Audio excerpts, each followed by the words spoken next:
Welcome to Pitstop podcast number 7 we're at now here at Manchester. This is the 2024 edition brought to you by Ask the Accountant, and we have a really special guest who's recently changed career path, so we've got to dive into it a little bit more. Sam, do you want to tell everyone to the world like who you are, why they should follow you, and let's have an update of where you are and what's going on? Thank you, Aaron. Thanks for having me as well. Yeah, I suppose this is career change number, I don't know how many. Sam Tasker-Grindley by background. I'm a chartered accountant. So my first career change came through COVID, and then came on the dark side, on the technology side, working with accountants and bookkeepers. And yeah, really recently, in fact, I'm in week 3 of my new role, co-founder of Nexus, which is partnered with Sedulo, which is a mid-tier advisory firm. And basically, we partner with accounting firms, bookkeepers, and portfolio businesses to help them get access to the wide suite of services that Sedulo can provide them, and just fill the gaps of the things that they can't do themselves. Awesome. And do you think it was born from issues you've had later on, earlier in the career, or what's brought you to this part of it? Yeah, good question. I've worked in, when I was still an accountant, I worked in firms of all sorts of different sizes. Yeah. From startup accounting firms all the way up to RSM, being sort of top 6 accounting firm. For those smaller ones that are desperate to grow, scale, bring in new services, there's more and more demands on those. I'm just talking your language, I think, but there's more and more demands on you and what you can provide for your clients. But it's impossible for you to do everything all at once. 100%. So yeah, I definitely just think there's a gap there, and there's a space to, especially whilst the industry and the profession has moved to doing more collaboration with others. I remember back in the day when I was still an accountant, every other accounting firm was seen as competition rather than an opportunity to collaborate with. And I think this feels like the right sort of time to be launching something like this, where people are a lot more open-minded about how they can provide the best sort of service to their clients. They don't always have to be the one delivering it themselves if they can find a trusted solution to do it. Awesome. And it's your baby, right? This one, you've got the opportunity to mold it. You've must have learned over the past however many years of what to do and what not to do in this sort of industry, right? Yeah, definitely. And yeah, what really excited me about this opportunity is that it is my baby. And the thing that I'm really passionate about is almost to butt the trend a little bit, and where tech isn't the biggest USP, the service, the relationships, the expertise are the biggest USP. Yeah. And some tech is being developed in the background, has been developed in the background, that's just going to be the enabler rather than the key selling point. I think with all the noise of tech, we're in, you can see everything here today. I think I want to break through that noise with just amazing customer service and really great expertise. Yeah. And I think you partnered with the right people to deliver that, right? So, loving it. Okay, let's talk through some of the questions we have here to grill you on what's going on. So, you know this industry, you've been part of this industry, you've seen many of these events. What's your first impression of Accountex North 2024? I've always been a big fan of Accountex North. I'm a slightly adopted northerner, so I'm from the south originally, but have lived up here for about 6-7 years. Yep. My wife kept me up here, or my now wife kept me up here. What I love about Accountex North is how friendly everyone is. I think it's much easier. I'm obviously not exhibiting today, but I have over the last few years, and people are much more up for a chat. Amazing. Whereas, sometimes Accountex London, it feels like you physically have to stop people to have a chat with you. I think generally speaking, it's just a slightly more friendly environment. And then it just feels a bit more community than some of the bigger ones. Yeah. It feels a little bit more accessible. You can have proper chats with people. I just quite like the chill out vibe. I love it. And what have the team done? Like, it's just gone from strength to strength. This is by far the biggest we've ever seen it, right? And biggest and busiest, I think. I don't think they'll get too many complaints from the vendors this year, because if you're not getting good conversations, then you're probably doing things wrong. 100%. So this is one of the first times you've been to an event as a general hunter. You're wandering around, you're taking time out of your business to come along to here. You've obviously seen people do it before. You've had to do it now as yourself. For anyone listening who's maybe never been to an event like this or anything like that, how do you take action from something? How do you make sure that you get that return on investment? And I know for you, I assume you're going to count that in maybe leads or referrals or something, but there's so much information we're going to get, so much opportunities out there. Like, how would you take action from an event like that? I think it's a really good question. When I last attended accounting conferences when I was still in an accounting firm, I suppose I'm still a fairly young accountant, but was very keen on the networking side and wanting to just chuck myself into, this amazing ecosystem that's been created. I think one of the key things attending accounting conferences is to do a bit of planning. So plan which talks you want to go to, plan which vendors you want to see, and also try and find some people that you know are going to be here, and then arrange to meet up for a coffee or what have you. Because just wandering around, it can be quite intimidating. It can be quite an overwhelming atmosphere to be in, and obviously everyone wants to talk to you and sell to you. That's why if you're a bit more planned, you can I'm going to go here, I'm going to go see these guys, rather than just walking around fairly aimlessly. And I think that's where you can end up being a bit of a busy fool. I love And then that. in terms of taking action, again, part of that is in the planning. I think just be deliberate about where you feel like you've got gaps in your accounting firm, and then specifically come to fill those. Yeah, perfect. And I love that idea of just going for a coffee with them afterwards, or like take the pressure off it then, isn't it? It's, you've made that connection, you made that relationship, then let's do it in an environment where you're not feeling pressured. You're not, because most of the time with a lot of these vendors, you're in a queue, aren't you? And there's people behind you and everything else. So I love that advice. Okay.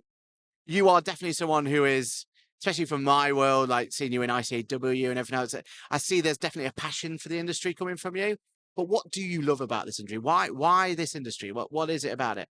Part of my passion comes from just how grateful I am for the career it's given me.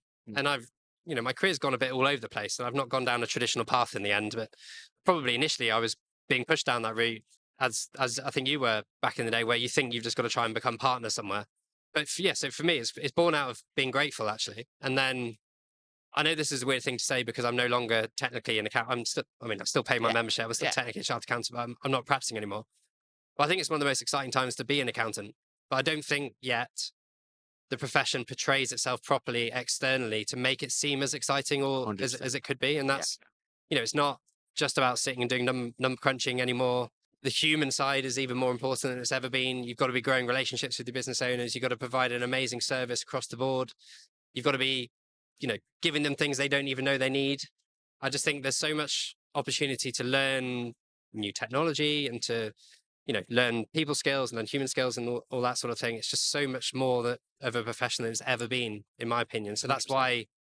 Why, my passion comes from genuine interest, but also just comes from being super grateful for the career it's provided me. Yeah, and you're right. We've got to break that mold, right? We've got to get the rest of the world to know what an accountant is and how it is, because that's the only way we're going to attract the talent going forward, isn't it? People still think accountants are boring. And don't get me wrong, there are some boring accountants out there. Yeah. But I don't think that's the norm anymore. And I don't know how you break that perception or break that across the board. But, these accountants really are superheroes, and they drive businesses and they drive the economy. They're the unsung superheroes, if you like. There's definitely nothing boring about them. 100%. And I don't think it is just one person who can change that, right? As a collective, we've got to figure that out. Okay, so that's what you love about the industry, and that's what makes you passion. What is it you'd like to change about the industry? What keeps you up at night, if that is the case? That's a good question. What do I hate about the industry? I suppose this slightly might contradict what I've just said beforehand in terms of what I love. But I suppose what I hate is sometimes the pace of change is just so slow. Yeah. And, even if you just think about cloud accounting adoption, it's still only 20% of the whole profession is still adopting cloud accounting. And, now AI is the new thing, but is it really that much? How quickly is that adoption going to happen? Is it going to happen quicker than cloud accounting? I don't know if it is really. So, there's all this talk about AI being a threat to jobs, and for those that are looking to adopt it to enhance their productivity and all that sort of stuff, which is great. But how fast is that pace of change going to be? It needs mass adoption for it to really start to get exciting. And as we know, there's still quite a few accounting firms out there that are not all that willing to adapt and change all that quickly. So I think it's frustration in the pace of change. There's definitely frustration there. And I have that frustration that you still have those accounting firms providing the same sort of service that they've done for hundreds of years. Their business owners and clients that have been with them for 20, 30 years don't know any different.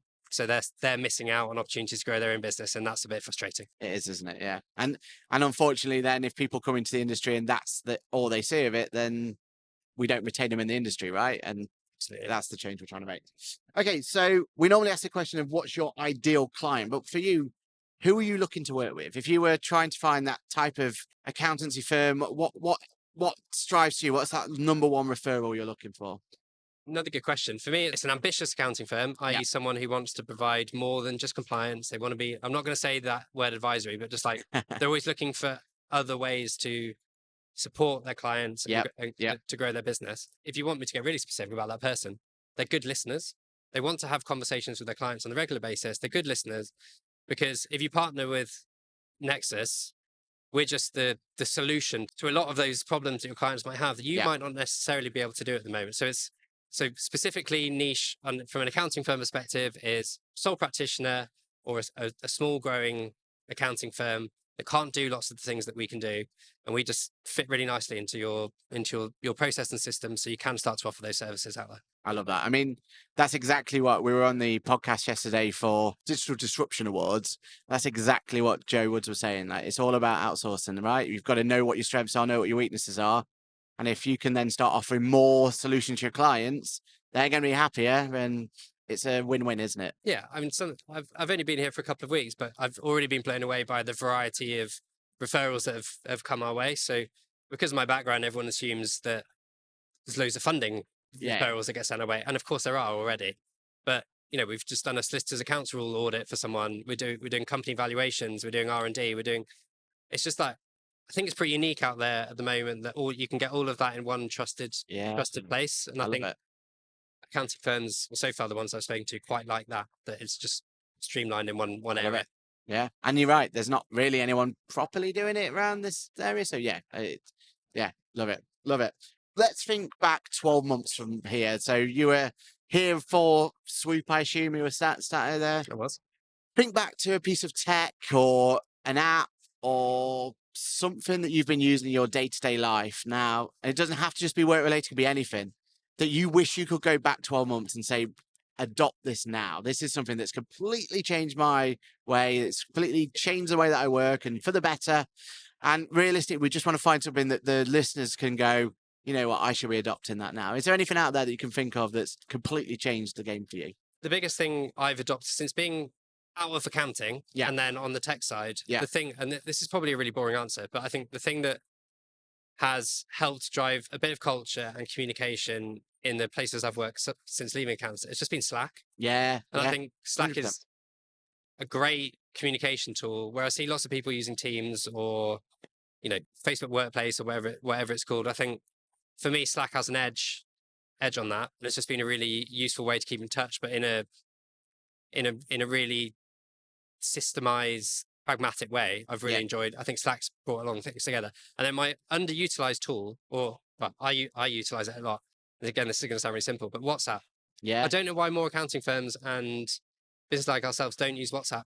If you think about all the noise that you get on email, when you're trying to chase tax returns or accounts or what have you, WhatsApp's the way to go. And I know client windows here, and they're a great option for that to sync it in with everything else. So for me, communication is where it's the difference between good service and bad service. So sort out your channels of communication internally and externally, and I think you're onto a winner. I couldn't agree more. And you're right. I don't know if the WhatsApp solution's fully been fixed yet. And Client Windows did a great job, and I know they're there. But we are desperate to find a way to implement it into our practice, because that's what our clients are asking for, right? They just want to communicate with us in as simple a way as possible, and just make it simple for them, right? It's where they are all the time, aren't they? Don't do this, Aaron. But if you were to look at you can go and see how many times you picked up your phone and looked at WhatsApp or looked at various different apps, and it's probably scary. For the majority I can imagine. But some ways you've got to play into that, don't you? Yeah, that's where 100%, they are. 100%.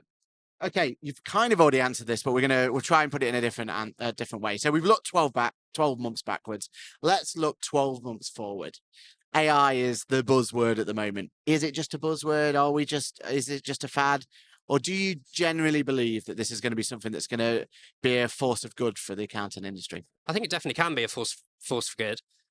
I think a large part of the adoption is going to be on how the ones driving AI. So you got Expert and you got a few others, that are here.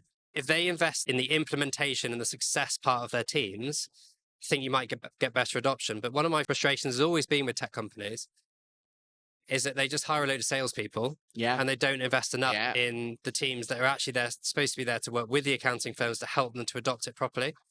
And it's one thing selling the dream and telling everyone, whether it be through fear mongering or just impressing people, how great AI is going to be to them. But unless you actually get your hands dirty and help them to implement it on a day-to-day basis, it's going to go nowhere quickly. No. And you'll just have a bad churn rate, right? Yeah, you will just have a bad churn rate. My passion is customer success since being on the tech side rather than selling a dream. And with Nexus, I will never, you can write this down. I will never hire a dedicated sales team at Nexus. It will always be a sales and success role, because Good. last thing in the world I want is just some salespeople throwing some stuff over to the success team and be like, deal with that, please. Thank you. I think we will sell via success and we sell via implementation. And you want to deliver end to end on that, right? Deliver end to end on that. I don't just want a dream to be sold up front and then to not be able to deliver it in the background. And I think that's where I want to see AI tech companies. And it's very challenging when you've got external investors come in and they just want to see MRR growth every single month, MRR growth. They want to see the number of accounting firms you're working with all the time. So they're like, the only way to do that really is to get loads of salespeople. But that's not how you win in the long term. That's not how you get mass adoption. In my opinion, you need to, if not equally invest in your success or implementation, then invest more in that side of things, because that's ultimately how you win, I believe. Very good point. You agree with that? I do. I think you're onto a point. I think, yeah, we're not there at all at the moment. It's a buzzword at the moment. They're just using it to try and sell. But you're right. If we don't adopt it properly, it's not going to go anywhere, is it? Lots of accounting firms and bookkeepers have got so many other bits of tech they're trying to adopt at the same time. Or you've got the non-AI one saying, you need to have this in your business, otherwise you're going to fall behind everyone else. So what level of support is actually there for you to help roll it out? And I think there's a lot of these guys are missing a trick here. And unfortunately, I've been subject to it. I've been sold a dream. I bought into it. 3 months later, 4 months, 5 months later, thinking to myself, why am I still paying for that software? And that, and I see myself as someone who likes to get my hands dirty and play around, but even myself couldn't do it. So yeah, it's a tricky one. It's a tricky one. I think we need to make sure that we bring you back at some point for a rehash or a redo of the Cool Friends episode. Just you. Not Sam and Sam. It's just the Sam. We want to dive deeper into the story of you. But for now, though, can you use that camera to plug away to your heart's content to sell yourself, where people can find you, all that sort of stuff? The floor is yours. Thank you very much. You can find me. I'm very much around on LinkedIn, so I'm pretty sure I'm the only Tasker-Grindley on LinkedIn, so I won't be difficult to find. Yeah, please just reach out. There's no obligation. We don't tie people into long-term contracts, so we just want to work with people who are getting value from working with us. And if you're ever not, then you can say goodbye and off you go. I will always just be driving a people-led, service-led offering. And if that's a bit of you, then why not come and check us out? I think this is definitely a conversation that you should be having with a lot more accountants out there. So good luck with it. Good luck with it. And there we have it. There is another episode of the Pitstop podcast brought to you by Ask the Accountant here at Manchester 2024. We still have some amazing guests lined up. So don't forget to use that like, subscribe, and all that jazz. Sam, thank you so much. It's been an absolute pleasure to sit down and have a Pitstop podcast with you. But as I said before, let's make sure we get another Cool Friends episode in there at some point. Thank you for reaching out. Cheers. Cheers, Aaron.